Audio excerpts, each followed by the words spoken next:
We're not messing around. In this box is the new Nikon ZR. This is an official unit, not a, what do you call it? Not a pre-production model. This is a real one. So you already read the title. I'm not gonna explain too much more about this video.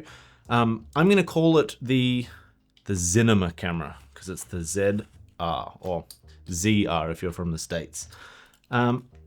Let's have a look what's inside. Now, I haven't really done many unboxing videos. In fact, I don't think I've ever done an unboxing video on this channel. Oh, look at that. I love that. Hopefully my top-down camera's getting that. Oh, no, it's not.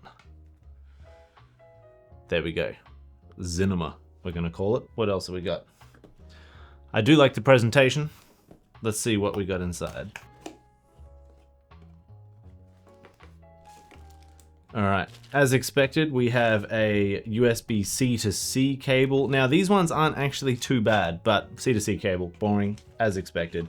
We've got our warranty information in here as well, user's manual, stuff like that. It's the instructions are just the manufacturer's opinion.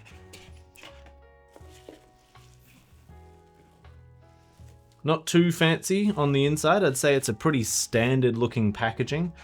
We've got, what's this? ENEL15C battery, not new, not old. We've got a strap. I don't know if you'd really use a strap with this camera, maybe like a top handle or something, but you know, it's nice that they still include the straps. Oh, I'll get that in focus for you so you can see. I have never used a strap that has come with a camera, so put that aside. Now for the camera itself. Let's have a look. I reckon it is quite cubic, if you will. I do really like the form factor of it. Now the reason I got this is because it is the smallest, lightest camera that will do all of your log and raw, even the red raw now as well, in the smallest possible body, while also using, if I can get this open, a CF Express Type B, which was a must because just waiting for big files to transfer from an SD, even with good readers and cables, is such a pain. Now it does also have a micro SD, which some people don't like. Let's pop some cards in here. This video is not sponsored by Lexar. In fact, this video is not sponsored by anybody. So I can kind of say whatever I want, which is great. I do like the feeling of it. I don't know, what's this big hot shoe cover? Oh, you know what? That's quite nice.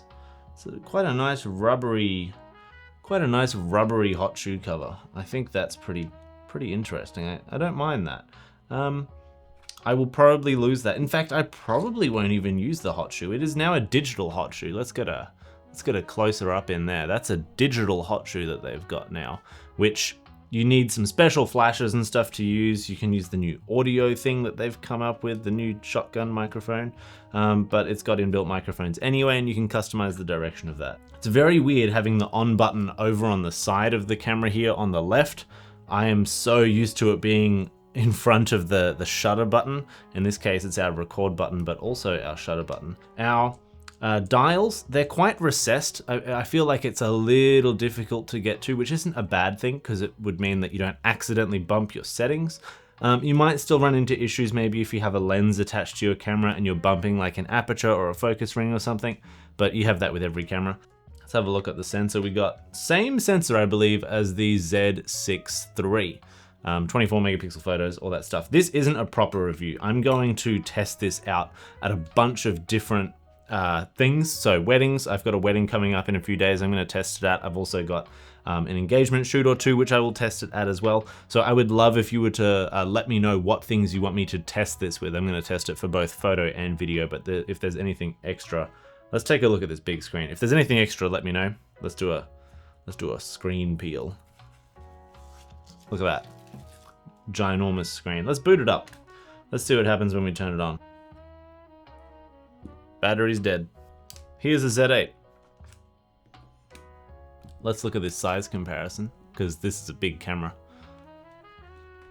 51.2, I'll take that off so you can see. Now this does have a cage on it, the Z8, but you can see That is a pretty sizable difference. I'm actually filming this video on two Z6 IIIs at the moment. My A cam and my top-down cam are both Z6 IIIs. That's a crazy difference. Let's see what this looks like, our ZR, with some different lenses on it so you can see for comparison. This is with an 85 1.2, which looks absolutely ridiculous on there.